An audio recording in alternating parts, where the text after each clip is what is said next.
Relación de comunismo con Hechos, capítulo 4, versos 32 al 35.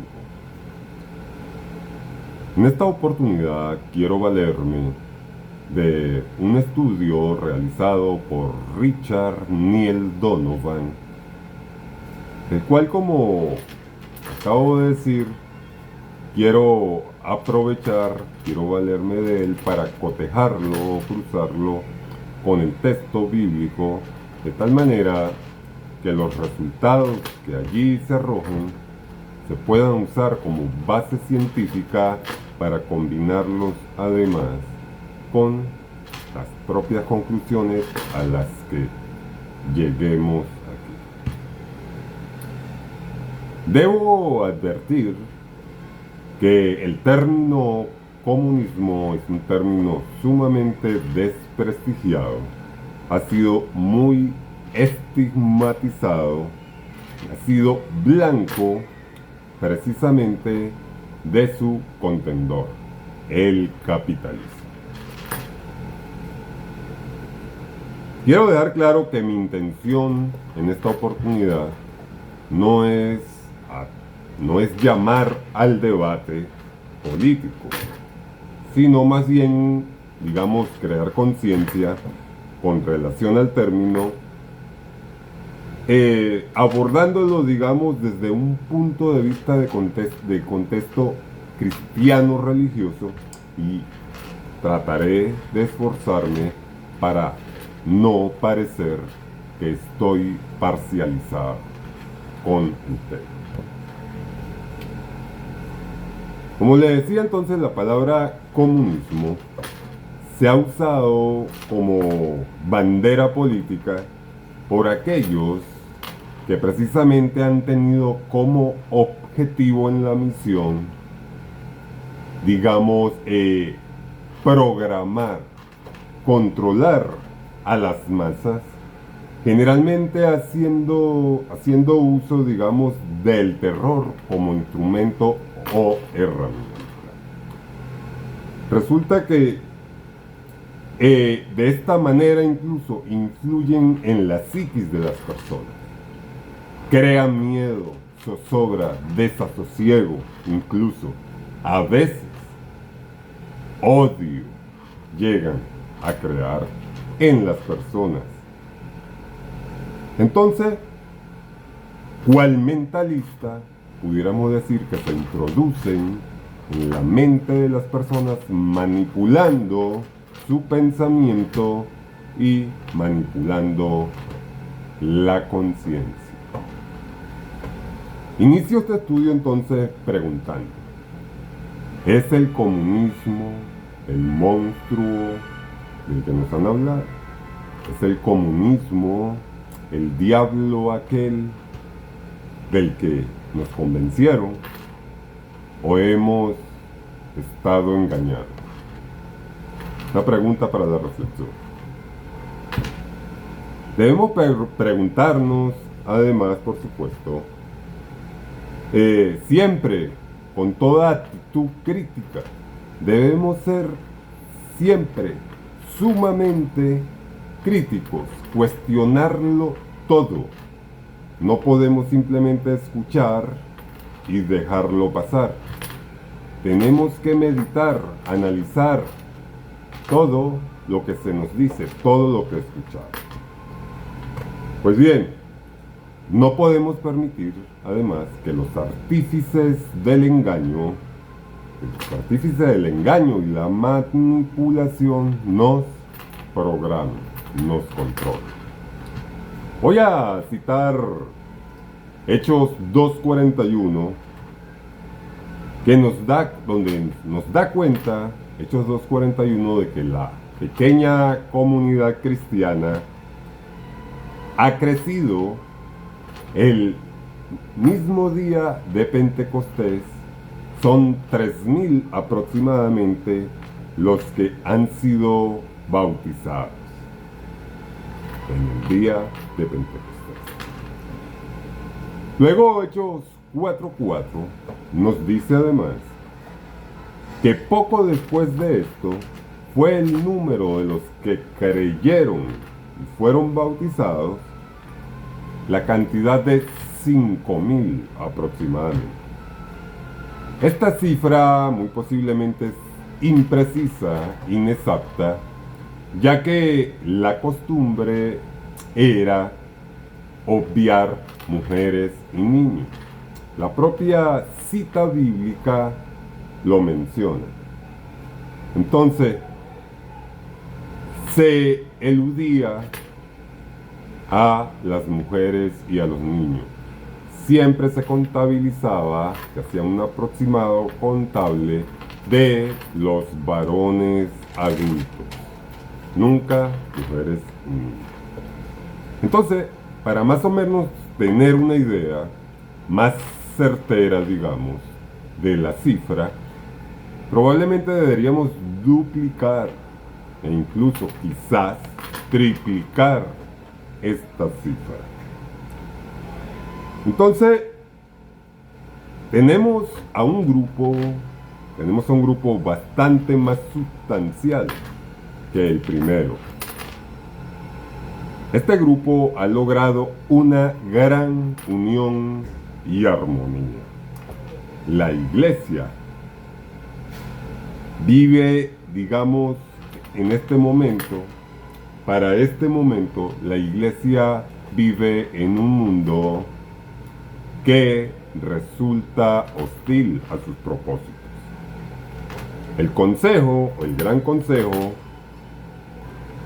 el llamado Sanedrín, ha apresado a Pedro y a Juan. Los cargos no están muy claros, pero el hecho es que los han apresado. Esto lo vemos de igual manera en Hechos 3:1 y Hechos 4:22. Vamos a citar por un momento Hechos 4:32, que es uno de los objetivos de este estudio, uno de los principales objetivos. Cito Hechos 4:32. La multitud de los que habían creído era de un corazón y un alma, y ninguno decía ser suyo algo de lo que poseía. Todas las cosas les eran comunes. Vamos a subrayar esta última palabra en esta cita bíblica, la palabra comunes. Como verán, se desprende de la raíz común.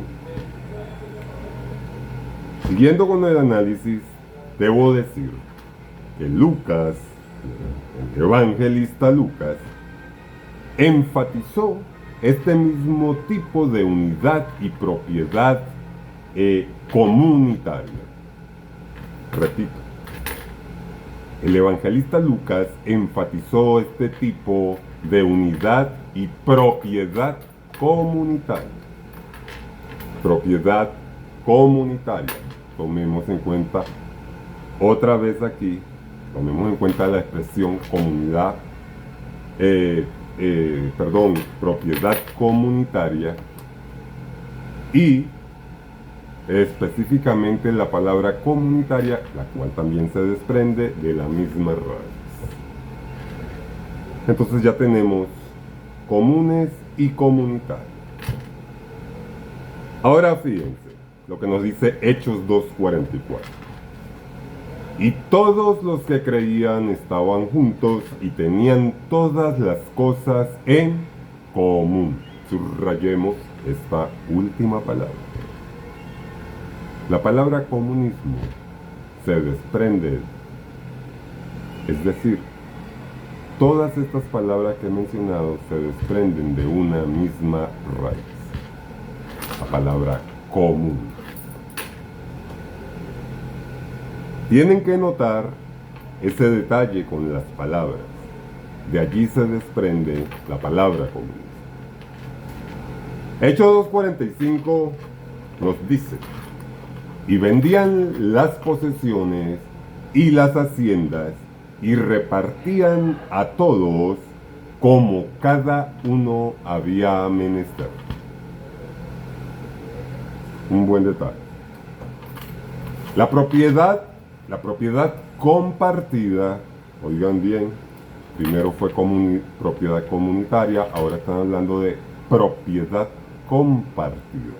La propiedad compartida simple y llanamente es algo de lo que ninguno es dueño, sino que todos, vamos a decirlo así, son copropietarios. No le pertenece a nadie en específico, sino que es propiedad general, propiedad de todos. Bien, les decía que la propiedad compartida no era además algo impuesto por los líderes de la iglesia, en ninguna manera, sino que tiene, digamos que tiene sus raíces en la unión que comparten de corazón y alma. Se amaban los unos a los otros.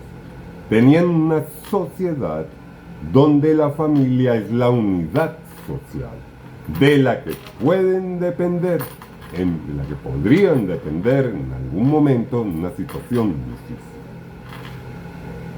Es así pues como la iglesia se convirtió en una familia. Nada que ver con lo que conocemos en nuestros días. La propiedad comunitaria, les hablaba, propiedad comunitaria de la antigua iglesia, se ha relacionado, se ha hecho una relación de la propiedad comunitaria desde la antigüedad, se ha hecho una relación de la propiedad comunitaria en la antigua iglesia y se relaciona precisamente con el término comunismo. Y esto se pudiera entender, o esto se puede entender fácilmente si tomamos en cuenta que el ideal del comunismo es, cito, de cada cual según su capacidad y a cada quien según su necesidad. Cierro comillas. Hechos 4:33 también nos dice lo siguiente: la gracia era en todos ellos. 4:34-35 nos dice lo siguiente: ningún necesitado, estoy citando, ningún necesitado había entre ellos. Lo que quiere decir este verso es simple y llanamente: todos los que poseían heredades las vendían y traían el precio de lo vendido a los pies de los apóstoles, y estos repartían todo el precio, digamos, de lo vendido era repartido por los apóstoles, partiendo de la premisa o partiendo del principio de, cito, a cada quien según había menester. Un claro ejemplo también de esto lo tenemos con Bernabé. Bernabé, en Hechos 4:37, precisamente, se da el caso. Bernabé vendió una propiedad, una heredad, y trajo el precio de lo vendido, lo trajo a los pies de los apóstoles, en un acto por demás comunitario. Caso contrario, caso muy popularmente conocido en el ámbito cristiano, en la iglesia, es el de Ananías y Zafira, los cuales vendieron una propiedad, precisamente pertenecían a esta iglesia, a la iglesia de este tiempo, vendieron una propiedad que era suya, eran los legítimos dueños, pero sustrajeron del precio de lo vendido, entregando lo demás, pero quedándose con cierta parte.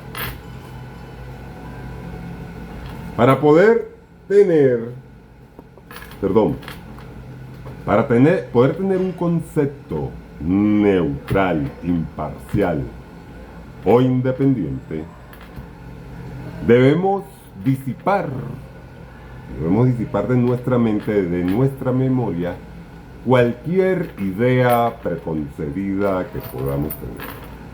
Debemos evitar la sugestión. En este caso, la estrategia capitalista precisamente ha sido la responsable de la estigmatización, de la satanización del término comunismo. También se criminaliza, se estigmatiza, se sataniza a el término socialismo. Se dice que comunismo y socialismo son primos hermanos. Así que, haciendo uso, digamos, malabares o juegos de palabras, este sistema capitalista activa sentimientos negativos, activa animadversión en las personas en relación con estos movimientos, más allá de los términos, con los movimientos como tal, los movimientos en sí. Movimiento comunista y el movimiento socialista. El capitalismo además ha justificado cualquier confrontación con el comunismo de tal manera que justifican cualquier acción contra él, inclusive la guerra de ser necesaria, porque es precisamente la forma y la manera con la que han mantenido su predominio, su hegemonía, porque no admiten otro sistema alternativo a este, o un sistema alternativo al suyo. No resisten un movimiento paralelo, un sistema paralelo al suyo. Hoy por hoy escuchamos, digamos, en épocas más antiguas, probablemente podríamos hablar de la primera mitad del siglo XX, epítetos calificativos como que han ido evolucionando desde la antigüedad, por cierto. Pero los calificativos a los que me estoy refiriendo, pues, todos los conocemos. Se habla de dictador, comunista, socialista, incluso izquierdista. Así es que todos estos epítetos o calificativos se hacen con el propósito de estigmatizar, de satanizar, de desacreditar cualquier movimiento. Y de todo esto se encarga, es su obra, el capitalismo. En una época un poco digamos, más antigua, se les llegó los términos, los epítetos. Por ejemplo, tenemos que recordar el tiempo de los nativos americanos, ¿verdad? A los cuales se les llamaba salvajes o rebeldes, por ejemplo. Otro calificativo que no puede faltar, que se está escuchando mucho en todo este siglo XXI y finales de lo que fue el siglo XX, y que podríamos decir los años 80 para acá, es el de terrorista. El sistema capitalista es egoísta, hambreador, mezquino, envidioso, corrompe y destruye. Esto es una realidad. En el sistema capitalista no existen principios, no hay valores. En el sistema capitalista no se prioriza al ser humano por delante de el capital, por delante de lo material o monetario. De ninguna manera, por el contrario, se deshumaniza a las personas. El sistema capitalista es depredador, nos convierte en competidores, nos convierte precisamente en contendientes. Y contrariamente al modelo comunista o el socialista incluso, su ideal o consigna se remite a ¿cuánto tienes? Estoy citando. ¿Cuánto tienes? ¿Cuánto vales? Muchas gracias.